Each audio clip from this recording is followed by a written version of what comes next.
పూరా లోకల్. మీ అందరికీ తెలిసి ఇక్కడికి వచ్చిన మహిళలకు గతంలో మీరందరూ పండుగకు అమ్మగారింటికి వెళ్ళాలన్నా ఇంకేదైనా కార్యక్రమాలకు అమ్మవారిని దర్శించుకోవాలంటే ఇంట్లో బస్ ఛార్జీలు అడగాలి. ఇంటైనా లేదు అని అంటే మీరు వెళ్ళే పరిస్థితి లేదు. కానీ ఈరోజు తెలంగాణ రాష్ట్రంలో మన ప్రభుత్వం వచ్చిన తర్వాత మహాలక్ష్మి కార్యక్రమం ద్వారా ఈ రాష్ట్రంలో మహిళలు ఎక్కడికి వెళ్ళాలన్నా, అమ్మవారిని దర్శించుకోవాలన్నా, అమ్మగారింటికి వెళ్ళాలన్నా ఆర్టీసీలో మీరు ఎక్కడ చేయి చూపించినా అక్కడ ఆపి మీరు కావాల్సిన దగ్గర దిగడానికి ఆర్టీసీలో ఉచిత ప్రయాణం మా మహిళా సోదరిమణులకు అందించిన ప్రభుత్వం మన ప్రభుత్వం.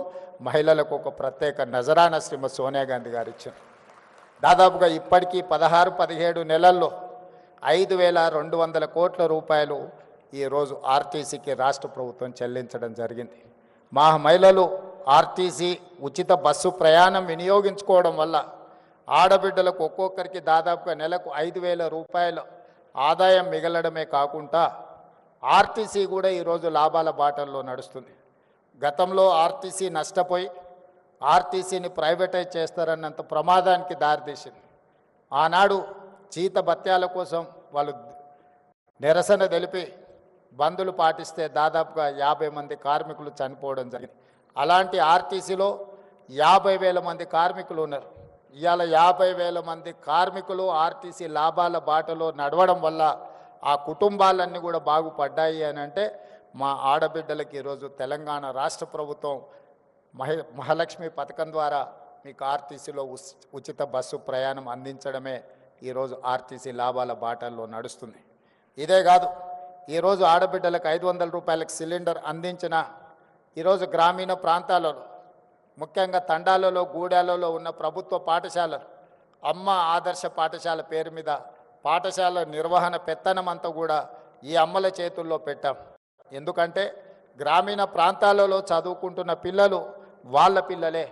మరి వాళ్ళ పిల్లలు స్వయంగా చదువుకుంటున్న పాఠశాలల నిర్వహణ ఆడబిడ్డల చేతుల్లో ఉంటే బాగుంటుంది అన్న ఆలోచనతోటి అప్పటి వరకు ప్రైవేట్ వ్యక్తుల చేతుల్లో ఉన్న ఈ పాఠశాలల్ని ఈరోజు అమ్మ ఆదర్శ పాఠశాల పేరు మీద ఆడబిడ్డలకి అందుబాటులోకి తెచ్చినాం.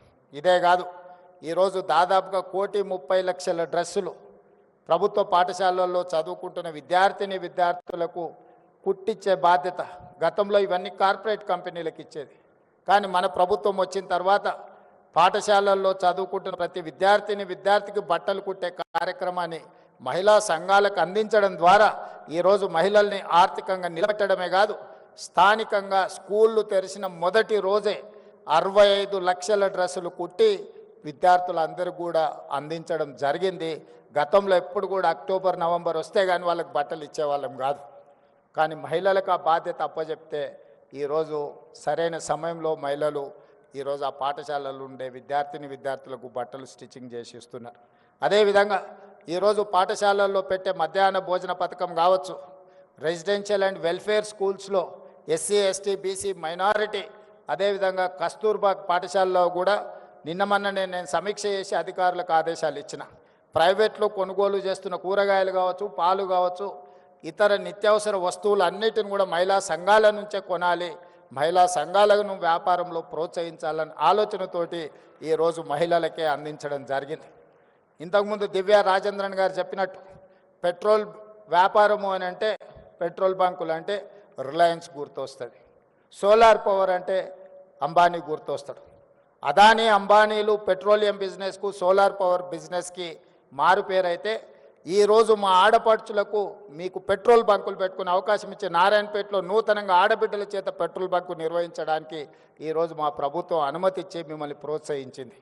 అదేవిధంగా అదానీ చేతుల్లో ఉండే సోలార్ పవర్ ఈరోజు 1000 మెగావాట్ల సోలార్ పవర్ ఉత్పత్తి చేసే ఒప్పందాలని రాష్ట్ర విద్యుత్ శాఖ ద్వారా మహిళా సంఘాలకు ఈరోజు ఒప్పందాలు చేయించి సోలార్ పవర్ ఉత్పత్తి చేసే వ్యాపారాన్ని ఈరోజు ఆడపడుచులకు అందించడం జరిగింది. ఈరోజు అదానీలతో అంబానీలతో పెట్రోల్ బంకుల వ్యాపారం నుంచి మొదలు పెడితే సోలార్ పవర్ జనరేట్ చేసే వ్యాపారాల వరకు ఈరోజు ఆడబిడ్డల చేతుల్లో పెట్టినాం. ఇదే కాదు, ఈరోజు హైటెక్ సిటీ లేకపోతే రాయదుర్గం ప్రాంతం వెళ్తే విప్రో, ఇన్ఫోసిస్, మైక్రోసాఫ్ట్ లేదా మల్టీనేషనల్ కార్పొరేట్ కంపెనీల ఆఫీసులు సంస్థలు ఉన్నాయి. అక్కడ వ్యాపారం చేయాలన్నా చిన్న కొట్టు పెట్టుకోవాలంటే కూడా కోట్ల రూపాయలు కావాలి. అలాంటి హైటెక్ సిటీ పక్కనే 3.5 ఎకరాల స్థలాన్ని ఈరోజు మహిళా సంఘాలకిచ్చి వాళ్ళు ఉత్పత్తి చేసే వస్తువులను అక్కడ మార్కెట్ చేసుకోవడానికి 106 స్టాల్స్ను పెట్టి 3.5 ఎకర్స్ 100 కోట్ల రూపాయలు ఉన్న భూమిని ఈరోజు మహిళా సంఘాలకు ఇందిరా మహిళా శక్తికి ఈరోజు మనం కేటాయించడం జరిగింది. మీరు గర్వంగా మీ ఆఫీస్ అడ్రస్ ఎక్కడా లేకపోతే మీ కార్పొరేట్ ఆఫీస్ ఎక్కడా అని అంటే హైటెక్ సిటీ అని విప్రో, ఇన్ఫోసిస్, మైక్రోసాఫ్ట్ ఎట్లా చెప్పుకుంటుందో మా ఆడబిడ్డలు కూడా మాకు కూడా అక్కడనే ఆఫీస్ ఉంది. మీ ఆఫీసు ఎకరంలోనే ఉంటే మా ఆఫీసు 3.5 ఎకరాలలో ఉందని మీరు మహిళలు గొప్పగా చెప్పుకునేటట్టు ఈరోజు మహిళల ఆత్మగౌరవాన్ని పెంచాలి అని హైటెక్ సిటీలో 3.5 ఎకరాల స్థలం ఇవ్వడమే కాకుండా అద్భుతమైన ఈరోజు మీకు అక్కడ మీ వస్తువులను ప్రదర్శించడానికి అవకాశం ఇచ్చినాం. మొన్న జరిగిన భారత్ సమ్మిట్లో ప్రపంచ దేశాల నుంచి వ్యాపార దిగ్గజాలు ఎంతోమంది వస్తే కూడా మీ దగ్గరకు వచ్చి చూసి వెళ్ళినారు. ఇప్పుడు హైదరాబాదు నగరంలో జరుగుతున్న ప్రపంచ మిస్ వరల్డ్ కాంపిటీషన్స్లో ఉండేవాళ్ళు కూడా నాకు తెలిసి 21 తారీఖు రోజు మీ దగ్గరికి ఇందిరా మహిళా శక్తి స్టాల్స్ చూడడానికి, ప్రపంచంలో ఉండే వాళ్ళందరూ మీ స్టాల్స్ చూడడానికి 21 తారీఖు రాబోతున్నారు. ఈ రకంగా అది పెట్రోలియం బిజినెస్ కావచ్చు, సోలార్ పవర్ బిజినెస్ కావచ్చు, లేకపోతే కార్పొరేట్ స్కూల్స్ నడిపినట్టుగా గవర్నమెంట్ స్కూల్స్ నడిపే విషయంలో కావచ్చు, ప్రతి దగ్గర ఈరోజు ఆడబిడ్డల్ని ప్రోత్సహించాలి, ఆడబిడ్డల్ని ఆర్థికంగా నిలబెట్టాలి. ఆడబిడ్డలు ఆర్థికంగా నిలబడ్డప్పుడే రాష్ట్ర ప్రభుత్వం యొక్క ఆర్థిక పురోగతి ముందుకు వెళ్తుందని సంపూర్ణంగా మా ప్రభుత్వం విశ్వసిస్తున్నది.